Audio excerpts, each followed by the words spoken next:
നമസ്കാരം. ഞാൻ മൊയ്തീൻ ഷാ വിഷയിലേക്ക് എല്ലാവർക്കും സ്വാഗതം. ബഹുമാന്യ, കഴിഞ്ഞ ദിവസം അരൂരെടുത്ത് ഒരു വയസ്സായ മതപുരോഹിതൻ പള്ളിയിലേക്ക് പ്രാർത്ഥനയ്ക്ക് പോകുമ്പോൾ സംഘനുഭാവി എന്ന് പറയുന്ന ഒരു ചെറുപ്പക്കാരൻ ആക്രമിച്ചായിട്ടൊക്കെ നമ്മൾ വാർത്ത. അത് അങ്ങനെ സംഭവം ഉണ്ടായിട്ടും പോലീസ് പിറ്റേ ദിവസം പോലീസ് സ്റ്റേഷനിൽ ഹാജരാക്കാൻ നോട്ടീസ് കൊടുത്തുള്ളൂ. അത് പോരാ എന്ന് പറഞ്ഞ് STP ആരൊക്കെ സമരം ചെയ്തപ്പോൾ പോലീസ് അന്വേഷണം നടത്തി എന്നുള്ള. ഇവിടെ നമ്മൾ മനസ്സിലാക്കേണ്ട കാര്യം, ഇപ്പോൾ കേരളം ഭരിക്കുന്നത് ആരാണ്? പിണറായി സഖാവാണ്. രണ്ടാമത് ഇറ്റം കഴിഞ്ഞ് മൂന്നാല് ശ്രമിക്കുന്നു. ഇത് പറഞ്ഞാൽ നിങ്ങൾക്ക് മനസ്സിലാവും. ഇപ്പോൾ RSSനെ BJP അല്ല, RSSും ഇടതുപക്ഷം തമ്മിലുള്ള ഒരു അണ്ടർസ്റ്റാൻഡിങ് എത്ര ആഴത്തിലാണെന്നുള്ളത് നിങ്ങൾക്ക് മനസ്സിലാവും. ഇപ്പം മനസ്സിലാവും, ഇന്ന് മനസ്സിലാവും. പക്ഷേ ഇത് മുൻപ് മനസ്സിലാക്കാത്തൊരു സമയം ഉണ്ടായത് ഇന്ത്യയിൽ. അത് ഇന്ത്യൻ നാഷണൽ കോൺഗ്രസ് ഭരിക്കപ്പാണ്. BJP വന്നിട്ട് 1980-ലാണ്. 45 വർഷം അല്ലെങ്കിൽ 30 വർഷത്തിനുള്ളിൽ അവർ അധികാരത്തിൽ വന്നു. ഈ 45 വർഷം കഴിഞ്ഞിട്ട് 55 വർഷം മുമ്പ് രൂപീകരിച്ചാണ് RSS. അന്ന് ഏതെങ്കിലും ഭരണകൂട സംഘടനയുടെ അല്ലെങ്കിൽ ഭരണകൂടത്തിന് അനുവാദമോ അനുഗ്രഹമോ ഇല്ലാതെ ഈ സംഘടന വളരൂ? അതാരാണ് സംഘപരിവാറിനെ സഹായിച്ചത്? രാജ്യം ഭരിക്കുന്ന കോൺഗ്രസിലെ സവർണ തമ്പുരാട്ടികളുമാണ്. എല്ലാ സവർണവും അല്ല. ഇപ്പം ശാസ്ത്രിയൊക്കെ സവർണനാണ്, പക്ഷെ അദ്ദേഹം അല്ല. അങ്ങനെ കുറേ ആൾക്കാർ. ഇപ്പം നിങ്ങൾക്ക് മനസ്സിലാവും അന്നാണ് സംഭവം. ഇനി വേറൊരു കാര്യം പറയും. ഇപ്പം നെഹ്റുവാണ് എല്ലാം കൂടി നല്ല മനുഷ്യൻ. ഗാന്ധിയേക്കാൾ ഒരുപക്ഷെ നല്ല മനുഷ്യൻ നെഹ്റുവാണ്. ഇപ്പം ഇതൊരു ശരിയാണ്. പക്ഷേ ഇതൊരു മനഃശാസ്ത്ര കൂട്ടായ്മയാണ് കേട്ടോ. ബാബരി മസ്ജിദിൽ വിഗ്രഹം കൊണ്ടു വെച്ചപ്പോഴേ പ്രധാനമന്ത്രി നെഹ്റു തന്നെയായിരുന്നു. രാഹുൽ ഗാന്ധിയുടെ അപ്പൂപ്പനാഴത്തില്ലോ. അന്ന് പറഞ്ഞു അവിടുത്തെ മുഖ്യമന്ത്രിയോട് എടുത്ത് ഗംഗയിൽ എറിയാൻ, സരയൂ നദിയിൽ എറിയാന്ന് പറഞ്ഞു. ഗംഗയിലല്ലോ, സരയൂ നദിയിൽ എറിയാന്ന്. സരയൂ നദി കിഴക്കോട്ട് വരുന്നിടത്താണ് രാമൻ ജനിച്ച സ്ഥലം എന്ന് പറഞ്ഞു. അത് ഇന്നിപ്പോൾ പാകിസ്ഥാനെന്ന് വേറെ പറയുന്നുണ്ട്. എന്തുകൊട്ടെ എറിയാൻ പറഞ്ഞില്ലേ കോൺഗ്രസ് നേതാക്കളെ? എറിഞ്ഞോ? പ്രധാനമന്ത്രിക്ക് ഉത്തരവാദിത്വമില്ലേ? ഒരു പ്രസംഗിച്ച് ഒരു ഓർഡർ ഇട്ട മാത്രം മതിയോ? Legislature, judiciary, executive. ഭരണത്തിന് 3 തലങ്ങളാണ്. 4ാമത് തലം ഉണ്ട് ജനാധിപത്യം എന്ന് പറയുന്നത്, ഫോർത്ത് സ്റ്റേറ്റ്. ആ 3ആണുള്ളത്. നിയമം ഉണ്ടാക്കും അസംബ്ലിയിൽ, പാർലമെന്റിൽ. അത് കോടതി വിധി പറയും. കോടതി വിധി പറഞ്ഞാൽ ആരും വായിക്കില്ല. 1-2 ജഡ്ജിമാരെ കേൾക്കും. പിന്നെ അവർ ഭയപ്പെടുന്നത് അവരുടെ പുറകിൽ ശക്തമായ എക്സിക്യൂട്ടീവ് പോലീസ് ഡിപ്പാർട്ട്മെന്റ്. ആ പോലീസ് ഡിപ്പാർട്ട്മെന്റ്. അപ്പോൾ ഇങ്ങനെ ഒരു ഓർഡർ ഇട്ടെങ്കിൽ ആ ഓർഡർ നടപ്പിലായോ ഇല്ലേ എന്നുള്ള ബാധ്യത കോൺഗ്രസിലെ പ്രധാനമന്ത്രി നെഹ്റുവിനുണ്ടായിരുന്നില്ലേ? അന്ന് ആ പ്രശ്നം തീരില്ലായിരുന്നോ? തീർത്തത് കോൺഗ്രസിലെ ഒരു വിഭാഗം സവർണ മേധാവികൾ അന്ന് സംഘപരിവാറിന് വേണ്ടി എല്ലാ കുഴിലുകുത്ത് നടത്തി. ഒരു പരിധിവരെ ഇന്ദിരാഗാന്ധിയും ചില സഹായിച്ചിട്ടുണ്ട്. അതാണ് RSS പറഞ്ഞത്, ഞങ്ങൾക്ക് BJPയോട് നിർബന്ധമൊന്നുമില്ല. BJP RSSന്റെ ഒറ്റ തോഴാന്ന് പറയാൻ പറ്റില്ല. അവർക്ക് സഹായം ചെയ്യുന്ന കോൺഗ്രസ് അവർ സപ്പോർട്ട് ചെയ്തിട്ടുണ്ട്. ഇപ്പം നിങ്ങൾക്ക് മനസ്സിലായോ? ഇന്ന് ഇപ്പോൾ പിണറായി സഖാവിൻ്റെ ഗവൺമെൻറ് ചെയ്യുന്നതിൻ്റെ ഒരു നിങ്ങൾക്ക് സാധാരണക്കാർക്ക് മനസ്സിലാകുന്നുണ്ട്. പക്ഷേ ഇതിൻ്റെ ഒരു മറുവശമായിരുന്നു അന്ന് കോൺഗ്രസ് ഗവൺമെൻറ് ചെയ്തുകൊണ്ടിരുന്നത്. ഞാൻ പറയാൻ കാരണം, ഷീല ദീക്ഷിതുണ്ട്. UPയിലെ മുഖ്യമന്ത്രി, UPയിലെ നേതാവ് ഷീല കൗൾ, ഡൽഹിയിലെ നേതാവ് ഷീല ദീക്ഷിത്തൊക്കെ ഭരണത്തിന്റെ എല്ലാ സ്വാധീനം ഉപയോഗിച്ച് കോടിക്കണക്കിന് രൂപ സമ്പാദിച്ച് മക്കൾക്ക് സമ്പാദിച്ചിട്ട് അവർ പോയിക്കുമ്പോഴേട്ട് എന്ത് ചെയ്തോ BJPക്ക് അധികാരത്തിലുള്ള ആ സാഹചര്യം ഉണ്ടാക്കി. ഷീല കൗൾ, ഇജുദാർ അൻസാരി ഉണ്ട്. ഏറ്റവും വലിയ താത്വികനായ ഒരു മുസ്ലിം വയോധികനാണ്. അല്പം ശരീഅത്ത് നിയമമൊക്കെ അറിയാവുന്ന, ഇസ്ലാമിക ലോ അറിയാവുന്ന ആൾ കൂടിയാണ്. പടുവൃദ്ധനാണ്. 90 വയസ്സായിട്ടുള്ളപ്പോഴാണ് അദ്ദേഹം ജയിച്ച് രാജീവ് ഗാന്ധിയുടെ മന്ത്രിസഭ വന്നതിന് പരിസ്ഥിതി ഉപവകുപ്പായി. അന്ന് 16 വയസ്സുള്ള പെൺകുട്ടി ഇദ്ദേഹത്തെ ക്യാബിനിലേക്ക് കയറി ചെന്ന് ഒരു അരമണിക്കൂർ ഇപ്പോൾ ഈ കുഞ്ഞ് നിലവിളിച്ചോട് ഇറങ്ങിപ്പോരാണ്. തീർന്നില്ലേ? ബലാത്സംഗം ചെയ്തു എന്നുള്ള ആരോപണം കൊണ്ടുവന്ന് അവർ മന്ത്രിസ്ഥാനം പോയി. അടുത്ത ഇലക്ഷൻ വന്നപ്പോൾ മത്സരിക്കാതിരിക്കുകയാണെങ്കിൽ ഞങ്ങൾ കേസ് പിൻവലിക്കാമെന്ന് ഈ ഷീല ദീക്ഷിതല്ല കേട്ടോ, ഷീല കൗൾ പറഞ്ഞു. അപ്പം അയാൾ വേണ്ടനായിട്ട് ഇപ്പം ഇബ്രാഹിമിനെ പോലെ ഇബ്രാഹിമിന് സാഹചര്യം മനസ്സിലാക്കി ഇബ്രാഹിമിന് മത്സരിക്കാതിരിക്കണ്ടില്ലേ? അത് ബുദ്ധിയില്ല, അത് കാക്കന്മാർക്ക് ബുദ്ധിയില്ല, ഞാൻ ഉൾപ്പെടെ പറയാം കേട്ടോ. അയാൾ ഞാൻ മത്സരിക്കും വാശി പിടിച്ച് ഇലക്ഷൻ തോറ്റും പോയി, ഇലക്ഷൻ ജയിച്ചില്ല, തോറ്റും പോയി. അതിനുശേഷം കേസ് ഉണ്ടായില്ല. ഇതാണ് ഒതുക്കുന്നത്. ഇനി കോൺഗ്രസ് ഒന്ന് മറ്റു കാര്യം പറയും. ഒരു യൂത്ത് കോൺഗ്രസ് നേതാവ് ഒന്ന് ഇന്ത്യയിൽ ആദ്യമായിട്ടാണ് നോക്കിയത്, മുസ്ലിം നേതാവ്. ഒരാഴ്ചക്കുള്ളിൽ പെണ്ണേച്ച് കുടിക്കുക അയാൾ പുറത്താക്കി. ഇതൊക്കെ പറയുമ്പോഴേ എല്ലാം വേണ്ടി ചെയ്യുന്ന കോൺഗ്രസിന് വേണ്ടി ചെയ്യുന്ന മുസ്ലിങ്ങളെ കാക്കന്മാരോട് ഞാൻ കാര്യം പറയാണ്, നിങ്ങൾ ചെയ്തോ, വേറെ വഴിയില്ല ഇപ്പോൾ. പക്ഷേ ആകെയുള്ള 30 കോടി മുസ്ലിങ്ങളിൽ ഒരു മുസ്ലിം വോട്ട് പോലും അല്ലെങ്കിൽ 1000 വോട്ട് പോലും BJP കിട്ടുന്നില്ല. അത് കാരണം എന്താണ്? BJPയുടെ പോളിസി വർഗീയമാണ്. കമ്മ്യൂണിസ്റ്റ് പാർട്ടിയുടെ പോളിസി തൊഴിലാളി അധിഷ്ഠിത ഭരണകൂടമാണ്. ജനാധിപത്യം, സോഷ്യലിസം, പിന്നെ സോഷ്യൽ ജനാധിപത്യം, പിന്നെ മതേതരത്വമൊന്നും കമ്മ്യൂണിസ്റ്റ് പാർട്ടിക്ക് അധികമൊന്നുമില്ല. അവർ തൊഴിലാളി അധിഷ്ഠിത ഭരണകൂടമുള്ള. പക്ഷെ കോൺഗ്രസോ ജനാധിപത്യത്തിനും സോഷ്യലിസ്റ്റും മതേതരത്തിനും വേണ്ടി നിലകൊള്ളുന്ന ഒരു ദേശീയ ധാരയിലുള്ള നല്ലൊരു പ്രസ്ഥാനമാണ്. AO ഹ്യൂം ഉണ്ടാക്കിയ 1885 തുടങ്ങിയ AO ഹ്യൂം തുടങ്ങിയ ആ കോൺഗ്രസ്. ഒരുപരി മഹാത്മാഗാന്ധി, രാഹുൽ പിന്നെ പണ്ഡിറ്റ് ജവഹർലാൽ നെഹ്റു ഒക്കെ നയിച്ച കോൺഗ്രസ്. അവർ നയിച്ച കാലത്ത് ഇപ്പുറത്ത് ഗാന്ധി ഉണ്ടായില്ലേ? 48 ഗാന്ധി മരിക്കുക. അപ്പോൾ ഗാന്ധി മരിച്ച ശേഷമാണ് എനിക്ക് തോന്നുന്നത് ഈ അയോധ്യയിൽ വിഗ്രഹം വെച്ചതാണ്. 48 92 പോലും. അപ്പോൾ ഗാന്ധി നമുക്ക് പറയാൻ പറ്റില്ല. നെഹ്റു ഉണ്ടായിരുന്നില്ല, അതുണ്ടായി. പക്ഷെ അതുകൊണ്ട് അവർ അത് പറയുന്നുണ്ടെങ്കിൽ നടപ്പിലാക്കുന്നുണ്ടോ? ഇല്ല. അതിലൊരു വിഭാഗം, പ്രത്യേകിച്ച് സവർണ്ണ മേധാവികളുടെ ഒരു വിഭാഗം, എല്ലാ സവർണ്ണ മേധാവികളല്ല, ഒരു വിഭാഗം RSS അല്ലെങ്കിൽ വർഗീയതയ്ക്ക് കൂട്ടുവെക്കുമായിരുന്നു, ഒരു കമ്മ്യൂണിസ്റ്റ് പാർട്ടി. പക്ഷെ BJPയോ അവർ പറഞ്ഞു തന്നെ ചെയ്യാണ്, ഞങ്ങളുടെ മുഖ്യ ശത്രു പ്രധാനമായിട്ടും ഇന്ത്യയിലെ മുസ്ലിങ്ങൾ, അതിപ്പോൾ ലോക മുസ്ലിമായി, പിന്നീട് ക്രിസ്ത്യാനികൾ, പിന്നെ കമ്മ്യൂണിസ്റ്റുകാർ, പിന്നെ ഇപ്പോൾ ജനാധിപത്യവാദികളും. അതവർ അന്ന് പറയാത്ത കാര്യം, 4ാമത്തെ കാര്യം അല്ലേ, 4th സ്റ്റേറ്റ് പോലെ പറയാത്ത കാര്യം അവർ പറഞ്ഞിട്ടാണ് ചെയ്യുന്നത്. അപ്പോൾ അവർ കുറ്റം പറയാൻ പറ്റുമോ? ഒരു വോട്ടുകളും മുസ്ലിങ്ങളുടെ വോട്ട് കൊടുക്കുന്നില്ല അവരെന്ത് ചെയ്യും? ഇനി കേരളത്തിലെ അവസ്ഥ അറബിക് സർവകലാശാല തുടങ്ങാൻ ശ്രമിക്കാതെ മുസ്ലിങ്ങളെ പറ്റിച്ചതിൻ്റെ പേരിലും പിന്നെ മറ്റു ചില വിഷയത്തിൻ്റെ പേരിലൊക്കെ കുറേ മുസ്ലിങ്ങൾ കമ്മ്യൂണിസ്റ്റ് പാർട്ടി വോട്ട് ചെയ്ത് കഴിഞ്ഞ് 2 പഞ്ചായത്ത് 2 അസംബ്ലിയിലും പാർലമെൻറ്റ് ബാധകമല്ല.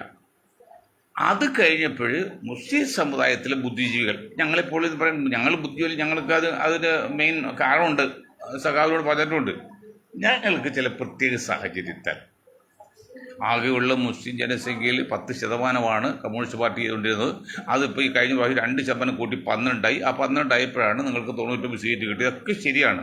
പക്ഷേ കമ്മ്യൂണിസ്റ്റ് പാർട്ടിയുടെ പ്രവർത്തനം മോശം കൊണ്ടല്ല, ചില പ്രത്യേക സാഹചര്യം ദീർഘവീക്ഷണം നോക്കുമ്പോൾ ഞങ്ങൾക്ക് UDFനെ വോട്ട് ചെയ്യേണ്ടി വരുന്നു, UDF ജയിപ്പിക്കേണ്ടി വരുന്നു, തദ്വാര LDF നിലനിൽക്കണം എന്നുള്ള ആഗ്രഹമാണ് ഇപ്പോൾ ദീർഘമായി ചിന്തിക്കുമ്പോൾ.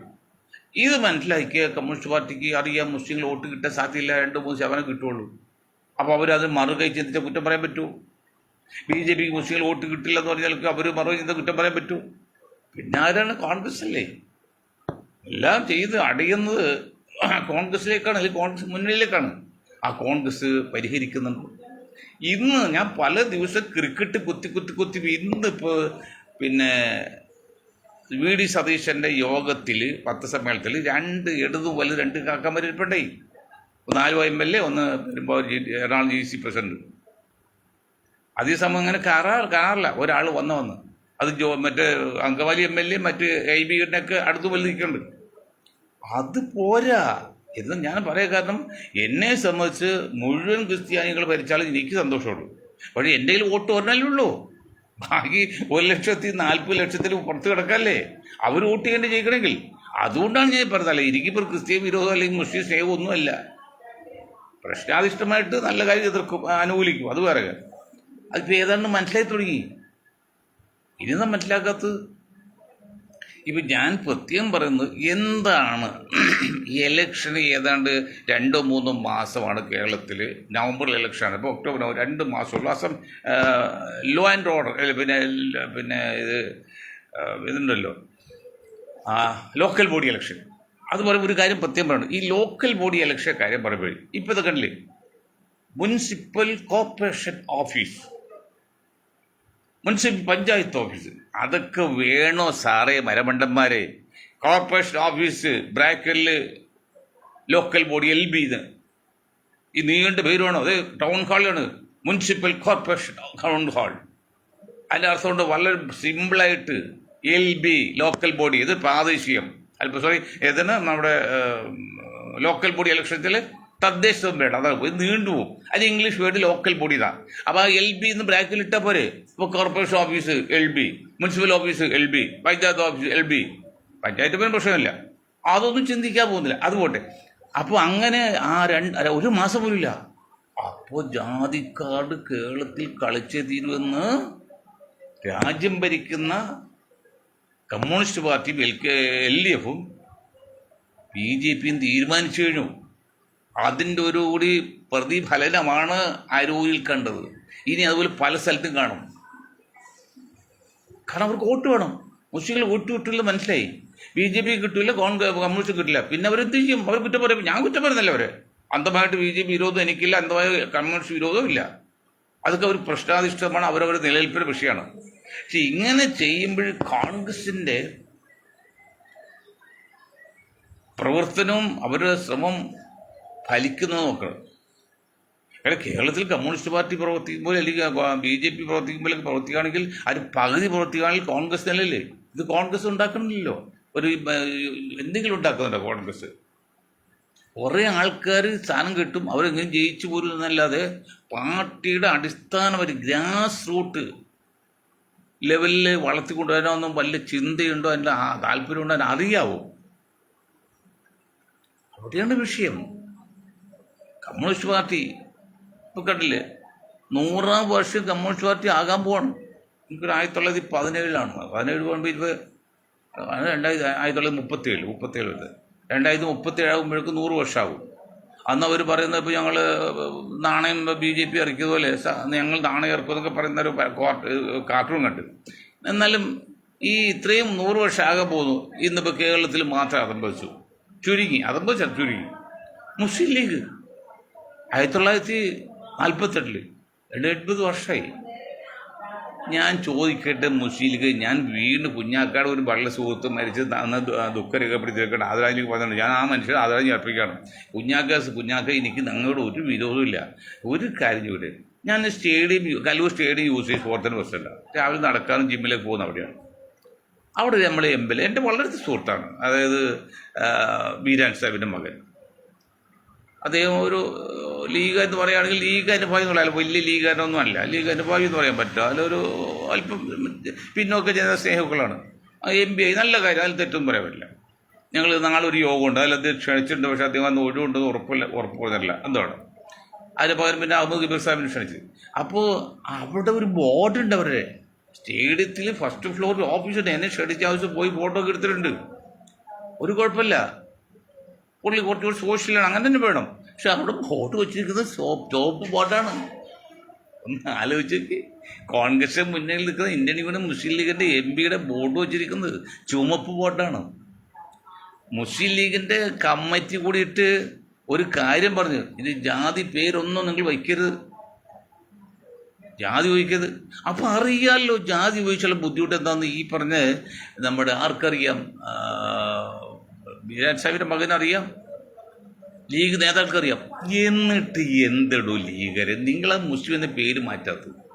നിങ്ങൾ മുസ്ലിം എന്ന പേര് ഇട്ടേണ്ട് കൊണ്ടാണ് എല്ലാത്തിനും കാരണം എന്ന് പറയാൻ കാരണം. അതല്ല കാരണം, ഞാൻ പറയാൻ കാരണമല്ലോ, അതല്ല കാരണം. മുസ്ലിം ലീഗിൻ്റെ പേര് ഇട്ടുകൊണ്ടല്ല ഇവിടെ കുഴപ്പം കാരണം. പക്ഷെ അതൊരു പറയാനുള്ള കാരണം എന്നുള്ളൂ.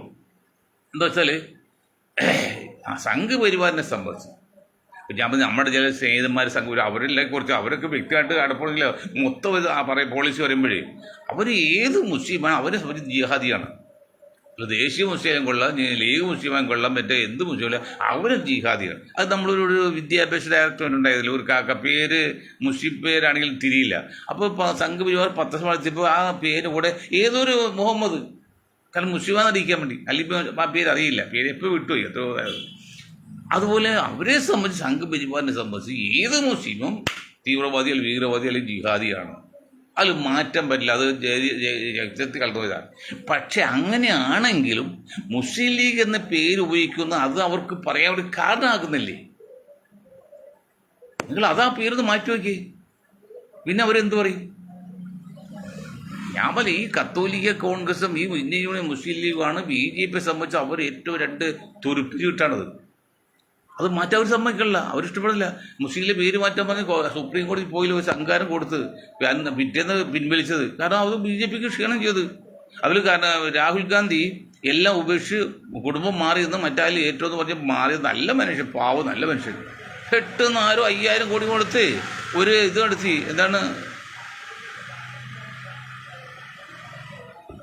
മറ്റേ നമ്മുടെ ഈ എന്താണ് പറയുന്നത്, മറ്റേ കമ്പനി ഉണ്ടല്ലോ, മൾട്ടിനാഷണൽ കമ്പനി എടുത്ത പോലെ ഒരു നടത്തി.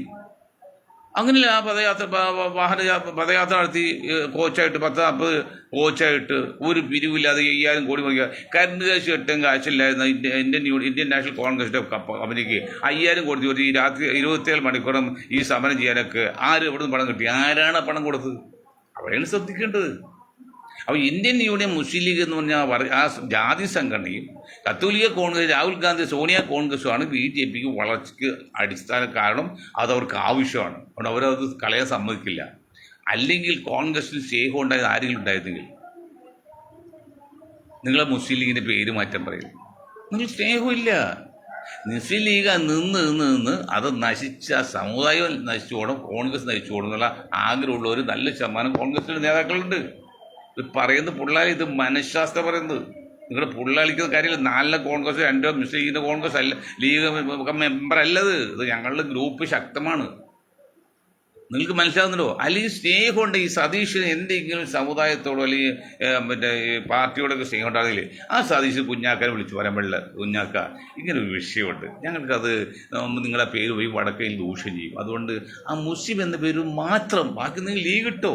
അതിലിപ്പോൾ മൊയ്തീൻ ഷായും ഗ്രൂപ്പ് പറയുമ്പോൾ ഇന്ത്യൻ യൂണിയൻ മൈനോറിറ്റി ലീഗ് നിട്ടോ, IUML തന്നെ വരും. മുസ്ലിം എന്നും മൈനോറിറ്റി ആവും. അല്ലെങ്കിൽ വേറെ ഏതെങ്കിലും ദേശീയ പാർട്ടി ഇട്ട് പോകും, നമുക്ക് ഒരുമിച്ച് പോകാം എന്ന് പറഞ്ഞ് മാറ്റൂലേ? 2 കാര്യമാണ്. ഒന്ന്, പലർക്കും ഇത് അറിയില്ല. മുസ്ലിം ലീഗ് എന്ന പേരിട്ടാൽ എന്താണ് കുഴപ്പമെന്നുള്ള അറിയില്ല. ചിലർക്ക് അറിയാം, പക്ഷെ അവർ വക്രബുദ്ധി ദുഷ്ടബുദ്ധികൾ പുറത്ത് പറയില്ല. ഞാൻ പറഞ്ഞില്ലേ, ഞങ്ങളുടെ നാട്ടിൽ ചെമ്പറയ്ക്ക് അതിലെ ബസ് അവരെ പണ്ടൊക്കെ അവർ 5 വർഷം മുമ്പ്, അപ്പോൾ ആ ഒരു ബസ് ഷടൂർ മോട്ടോർ സർവീസ് ബസ്സാണ്. ആ ബസ് പോയ പിന്നെ തിരിച്ചാ ബസ് വരുമ്പോഴേ വേറെ വാഹനം ഉള്ളൂ, അല്ലാതെ കാറോ സ്കൂട്ടറോ ഒന്നുമില്ല, സൈക്കിളോ ഒന്നുമില്ല. ഞങ്ങൾ പന്ത് കളിക്കുമെന്ന്, ഈ കോലൂത്തി കൊള്ളിപ്പന്ത്, വേറെ വണ്ടിയൊന്നുമില്ല. ഇന്നിപ്പോൾ ക്രോസ് ചെയ്ത് വലിയ പ്രയാസമാണ്. അപ്പോൾ ഒരു പുള്ളക്കാരെ തൊടി നോക്കി കാണിച്ച് ആ കണ്ടക്ടർ വണ്ടി നിർത്തിയിട്ട് ചെന്ന് 10 പൈസ ഇട്ടു. അന്ന് 10 പൈസക്കാണല്ലോ. ഓക്കെ മോനെന്ന് പറയും, കുഴപ്പമില്ല. പിന്നെ ഒരു ദിവസം വേറൊരു വണ്ടിയാൽ വന്ന് ആ വണ്ടിക്ക് ഇതുപോലെ, അല്ലെങ്കിൽ ആ വണ്ടിക്ക് കൊത്തി കാണിച്ചപ്പോൾ കണ്ടക്ടർ വേറെ ആയിരിക്കും. ആ കണ്ടക്ടർ വന്ന് നല്ല പോടി അങ്ങോട്ട്. അപ്പം അങ്ങനെ പോടി ഈ ലീഗ് എന്ന് പറഞ്ഞ് നശിച്ചു വിക്കോട്ടെ എന്ന് ചിന്തിക്കുന്ന ആൾക്കാർ കോൺഗ്രസ് നേതാക്കൾ ഒരു വിഭാഗമുണ്ട്, ചെറിയ വിഭാഗമുള്ളത്. മറ്റു വലിയ വിഭാഗത്തിന് അറിയില്ല. മുസ്ലിം ലീഗ് എന്ന പേര് ഉപയോഗിക്കുന്നത് ഞങ്ങൾക്ക് എന്താണ് ദൂഷ്യമെന്ന് അറിയില്ല, മനസ്സിലാകാതെ ചിന്തിക്കുന്നില്ല. അപ്പോൾ മുസ്ലിം ലീഗ് ദേശീയ പാർട്ടിയാണ്, മതേതര പാർട്ടിയാണ്, ജനാധിപത്യ പാർട്ടിയാണ്, സോഷ്യലിസ്റ്റ് പാർട്ടിയാണ്, വർഗീയ പാർട്ടി അല്ല. അതിലൊന്നും കാര്യമില്ലെന്ന്. പേരിലല്ല വർഗം തീരുമാനിക്കുക, അത് കറക്റ്റാണ്. പക്ഷെ അങ്ങനെ പിന്നെ ഇന്ത്യൻ ഭാരതീയ ജനതാ പാർട്ടിയിൽ ജാതിയോ വല്ലതും ഉണ്ടോ? ഇല്ല. പക്ഷെ വർഗീയത്തിന് ഏറ്റവും സൂപ്പറിൽ അവരല്ലേ.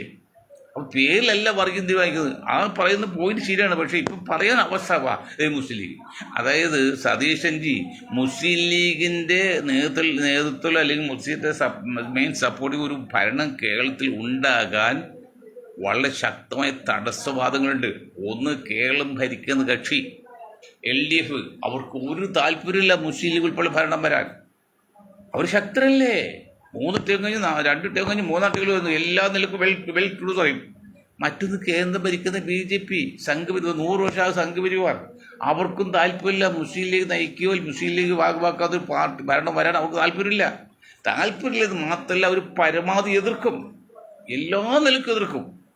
ഇത് മനസ്സിലാക്കാൻ ഈ കുഞ്ഞാക്കനെ പോലുള്ള ലീഗിന് മനസ്സിലാകുന്നത് പറയുമ്പോൾ പിന്നെ ഞങ്ങൾക്കൊക്കെ ആത്മഹത്യ തോന്നാണ്. ഇത്രയും പറഞ്ഞിട്ടും എന്താണ് ദൂഷ്യം മനസ്സിലാകുന്നില്ലല്ലോ.